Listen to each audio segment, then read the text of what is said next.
우리는 계속해서 베드로전서 말씀을 통해서 그리스도인들은 어떻게 살아야 되느냐, 그리스도인들의 신앙생활에 대해서 우리가 말씀을 나누고 있죠. 오늘은요 11절 말씀에 사랑하는 자들아 거류민과 나그네 같은 너희를 권하노니 라고 하면서 거류민, 나그네 이것은 똑같은 말이죠. 객이란 뜻이죠. 객. 그냥 지나가는 객, 나그네. 특히 12절을 보니까 너희가 이방인 중에서 라고 이야기하고 있습니다. 사실은요 이 성경을 지금 접하고 있는 베드로로부터 이 말씀을 접하고 있는 대다수의 사람들은 다 이스라엘 사람들의 기준으로 볼 때는 이방인들이에요. 갈라디아 지역 사람들도 이방인이고 그리스 지역 사람들도 이방인이고 이스라엘 사람들 순수 이스라엘 혈통을 갖고 신앙생활하는 사람들은 몇 명 안 된다는 거죠. 그 당시에 1세기 때에 초대교회의 그 분포를 보면은 이방인들이 더 많은 비중을 두고 있더라라는 거죠. 그런 영적으로나 육적으로 이방인된 그런 무리들 가운데서 구원하여서 하나님의 백성으로 삼은 하나님의 자녀들에게 지금 권한다라는 것입니다. 첫 번째, 무엇을 권하느냐? 11절에 보니까 영혼을 거스려 싸우는 육체의 종욕을 제어하라라고 하면서 영혼을 거스리는 육체의 종욕을 제어하라는 겁니다. 영혼에 반대되는 하나님께서 반대하시는 하나님께서 싫어하시는 그런 육체의 종욕을 따라서 살지 마라라는 거죠.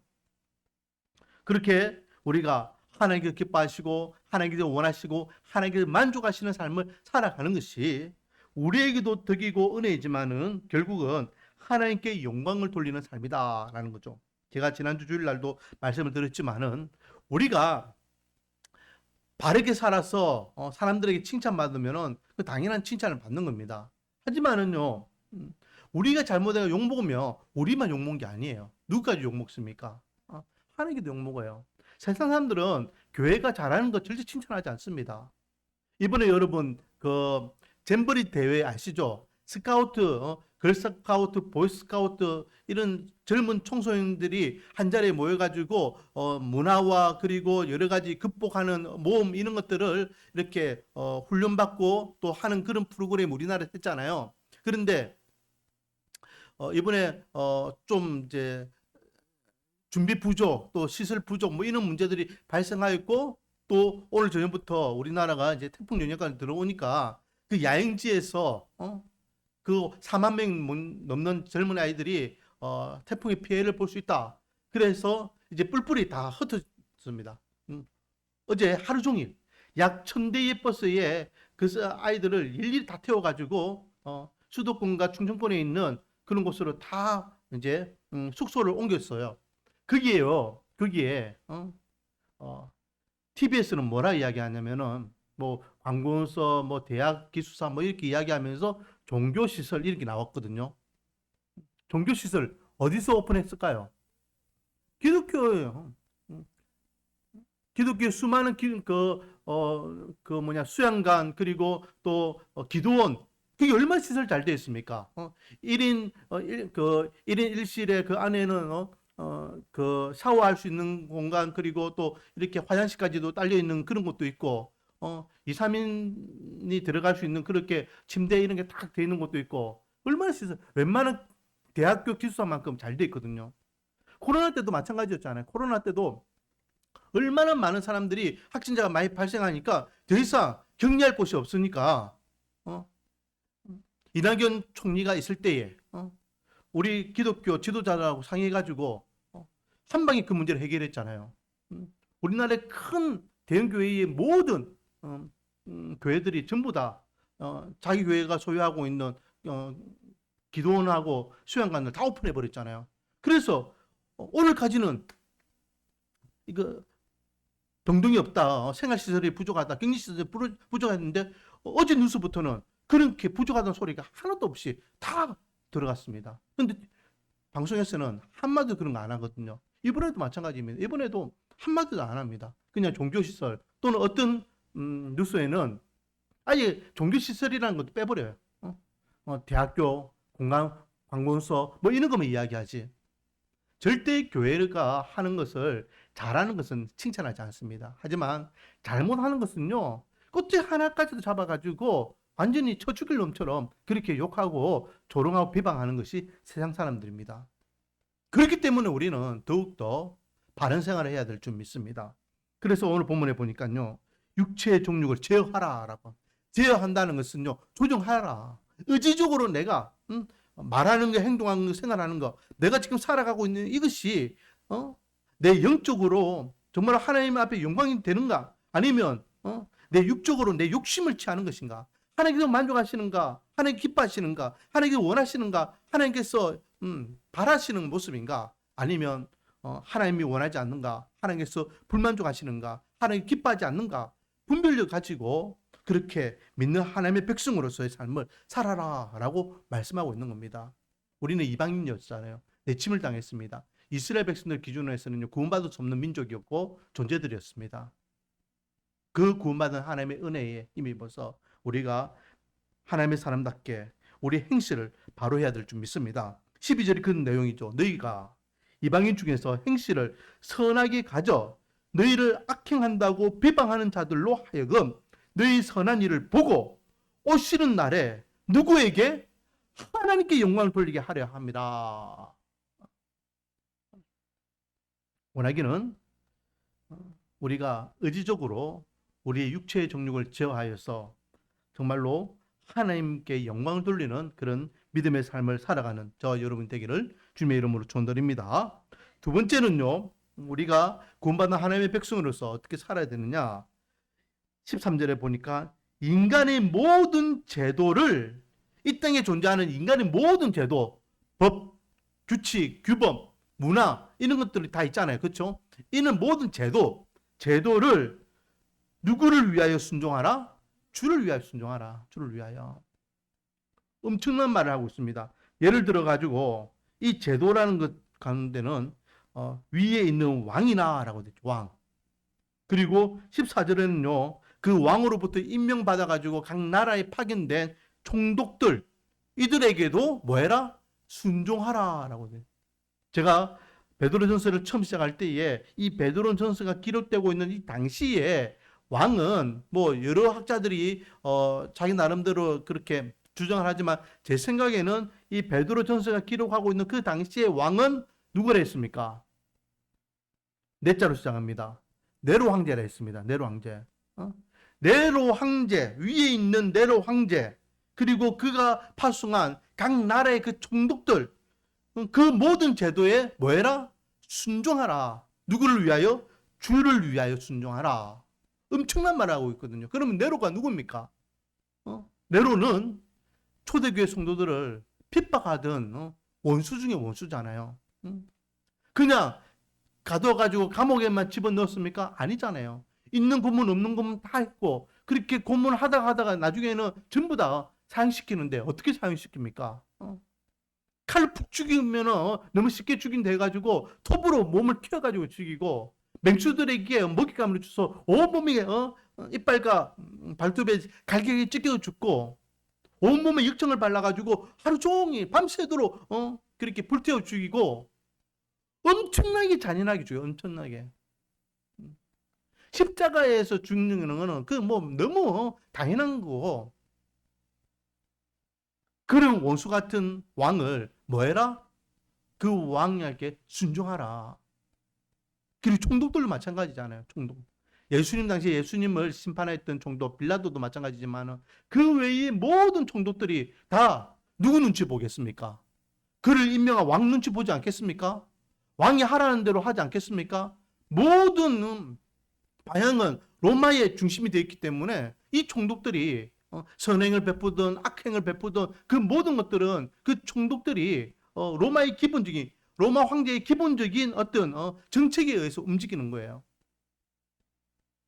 예루살렘에 있는 총독도 마찬가지이고 갈라디아 지역에 있는 총독도 마찬가지이고 또 마게도니아나 또 아가야 지역에 있는 총독도 마찬가지. 초대교회가 세워진 모든 교회에 각 총독들이 다 있었는데 그 총독들이 교회를 그냥 곱게 놔두느냐? 아니라는 거죠. 핍박의 중심에 서 있는 인물들이죠. 그런 자들에게 뭐 해라? 순종하라고 지금 이야기하고 있습니다. 자, 그 이유를 이야기합니다. 15절부터 곧 선행으로 어리석은 사람들의 무식한 말을 막으시는 것이라. 너희는 자유가 있으나 그 자유로 악을 가리키는 데 쓰지 말고 오직 하나님의 종과 같이 하라. 너희에게는 자유가 있다는 거죠. 그 자유가 내 마음대로 할 수 있는 자유라는 거죠. 그 자유를 내 마음대로 그냥 쓰지 말고 누구를 위하여 쓰라? 하나님의 종으로서 하나님을 위하여서 그 자유를 쓰라는 겁니다. 네가 지금 하는 행동 그거 하나님께. 그래서 왕에게 총독에게 순종하고 복종하는 거 그거 네가 안 할 수도 있다. 그렇지만은 해라. 그게 하나님의 종으로서 하나님께서 원하시는 것이다. 17절 무사람을 공경하며 형제를 사랑하며 하나님을 두려워하며 왕을 존대하라 라고 하면서 기본적으로 왕과 제도에 대해서 순복할 것을 말하고 있는데요. 여러분 정치와 종교는요 같이 가면은 안 됩니다. 교회는 절대로 정치에 얽매이면 안 됩니다. 그래서 교회 안에서는요 정치 이야기를 하면 될까요 안 될까요? 할 필요도 없습니다. 왜 세상 이야기를 합니까? 교회 안에서 하늘나라 이야기하기도 바쁘고 하나님 이야기하기도 바쁘고 믿는 성도들이 이야기하기도 바쁘죠. 근데 왜 자꾸만 야당이니 여자당이니 이거니 저거니 맞니 틀리니 막 그런 이야기를 합니까? 좀 교회 안에서는 그런 이야기 할 필요도 없고 해도 안 됩니다. 오직 교회가 나라와 민족을 위해서 정치를 위해서 할 수 있는 최고의 방법이고 가장 확실한 방법은 무엇일까요? 따라하겠습니다. 나라와 민족을 위해서 기도하자. 기도하는 것입니다. 나라와 민족을 위해서 기도하는 것이죠. 나라가 민족이 없으면 교회도 존재할 수 없잖아요. 보세요. 중국에 교회들이 바른 교회가 있습니까? 삼자 교회는요 형식적인 교회입니다. 진짜 교회들은요 얼마나 극심한 핍박을 받는지 모릅니다. 공식적으로 교회 건물을 부숴버리고 사람들을 이렇게 가둬버리잖아요. 북한 보십시오. 북한의 정치 수용소에 있는 90% 이상이요 다 크리스찬들입니다.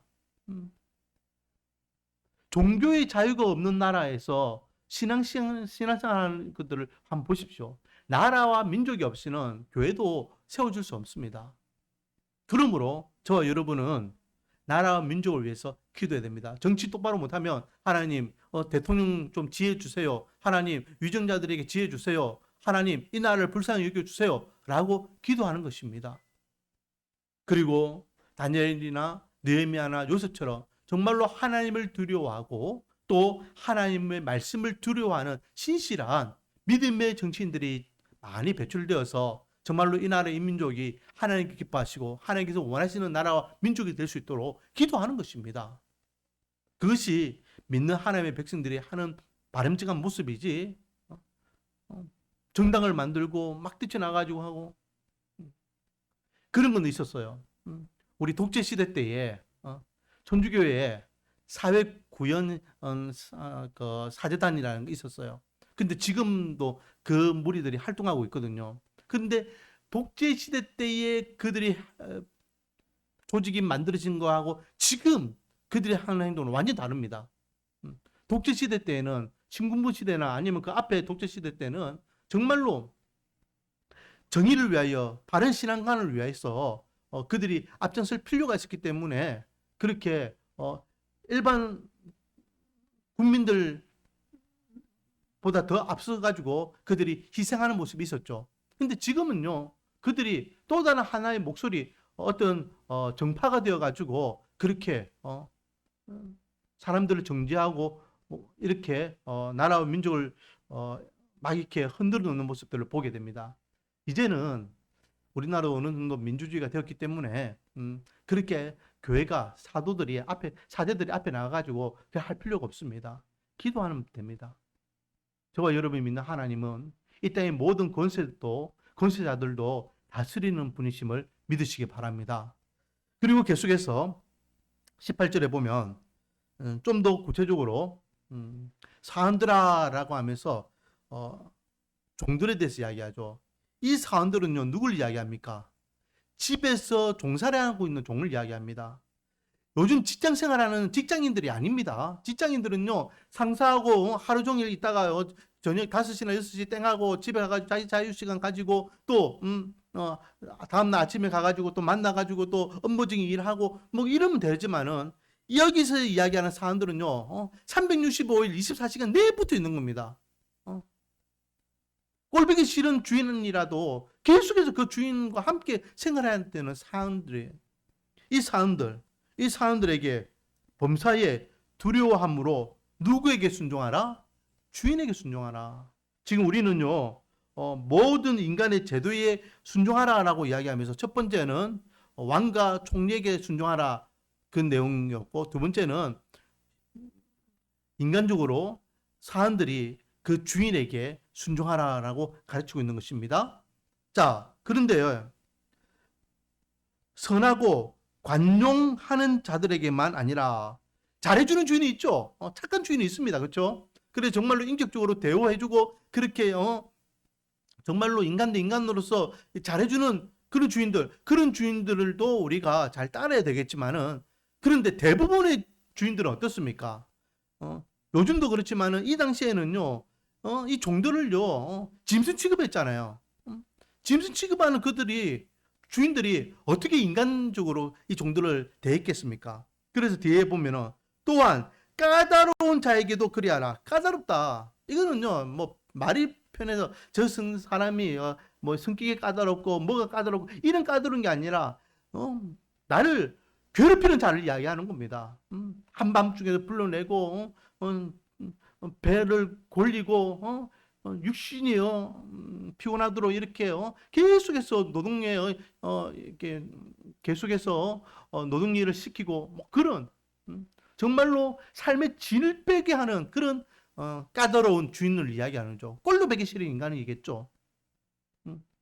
24시간 내부터 다니면서 쫄쫄 따라다니면서 괴롭히는 그런 주인에게도 뭐 해라? 순종하라라는 겁니다. 자, 19절. 부당하게 고난을 받아도 누구를 생각하며 하나님을 생각함으로 슬픔을 참으면 이는 아름답다. 네가 진짜 부당하게 주인에게 그렇게 힘든 고역을 감당하냐? 하나님을 생각해라.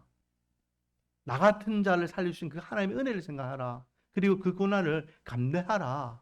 그것이 성도의 아름다운 모습이다. 20절에 죄를 지어서 무슨 잘못을 해가지고 혼나고 뭐 야단받고 이러면은 당연히 네가 혼날 짓이다. 하지만 선을 하고 잘하고 열심히 하는데도 불구하고 고약한 주인이 자꾸만 너를 핍박하고 고통 주고 고난 주고 까다롭게 자꾸만 일을 시키고 그렇게 해도 그 고난을 받고 참으면 이는 하나님 앞에 아름다운 것이다. 여기에서요, 우리가 유심히 봐야 되는 것은 한 번 종은요, 영원한 종이잖아요. 이 종이 종으로서 해방할 수 있는 방법은 현실적으로 거의 불가능합니다. 이 종이요, 자기가 진짜 자기 몸값만큼의 돈을 벌어가지고 지불하게 되면은 이제 자유인이 될 수도 있어요. 근데 집안 살림하면서 종살이 하면서 월급도 제대로 못 받으면서 어떻게 자기 몸값을 자기가 벌겠습니까? 불가능하죠. 또 한 가지 방법은 주인이 어느 날 술이 만땅이 돼가지고 기분 좋아가지고 야 오늘부터 니 자유인이다. 그래가지고 종문서를 이렇게 파기시키고 자유인으로 해주면은 뭐 자유인이 될까? 안 그러면은 자유인이 될 수 없습니다. 또는 니는 앞으로는 내 종이 아니라 내 아들이다 라고 그의 신분을 바뀌어주면은 이 종이 자유인이 되는 겁니다. 근데 어느 주인이 이 종을 자기 양아들로 삼겠습니까? 그 역사적으로 그런 인물들이 몇 명 없습니다. 그게 불가능한 거죠. 이게 평생 종이 주인을 섬길 수밖에 없는 그런 참혹한 환경 가운데서 그가 하나님의 은혜 가운데 구원받았다는 그 사실 그것만을 가지고도 하나님 앞에 감사하라라고 고백하는데, 여기에서 중요한 것은요, 현실적으로 내가 고난받고 고통당하고 어려움을 당하지만은 이 모든 것들을 누가 다 알고 계신다? 하나님 하나님 앞에 하나님이 아름답게 우리를 만들어 주시겠다라고 표현하고 있잖아요. 그러니까 하나님이 다 알고 계신다는 거예요.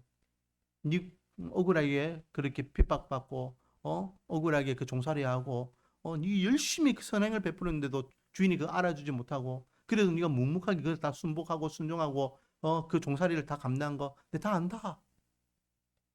저와 여러분이 믿는 하나님은 우리가 어떤 삶을 살아가는지를 다 알고 계시는 분이에요. 그렇기 때문에 제도적으로 좀 불합리한 그런 환경 가운데서도 또 원수 같은 인간 앞에서도 지금 베드로는 주를 위하여 순종할 것을 말씀하고 있습니다. 왜요? 예수님께서도 그렇게 순종하셨기 때문에 그 순종의 결과가 우리가 구원받은 은혜이기 때문에 오늘 본문에 보십시오. 22절에 그는 죄를 범하지 아니하시고 그 입에 거짓도 없으시며 예수 그리스도가 죄가 있어서 십자가에 달려 돌아가셨습니까? 예수 그리스도께서 무슨 잘못했기 때문에 십자가에 달려 돌아가셨습니까? 아니잖아요. 23절 욕을 당할 때에 맞대어 욕하지 않고 예수님 사대기 맞으면서 사람들이요 군사들이 욕했잖아요. 그때에 예수님께서 열받아가지고 맞대어가지고 쌍욕하고 하지 않았어요. 그냥 참으셨잖아요.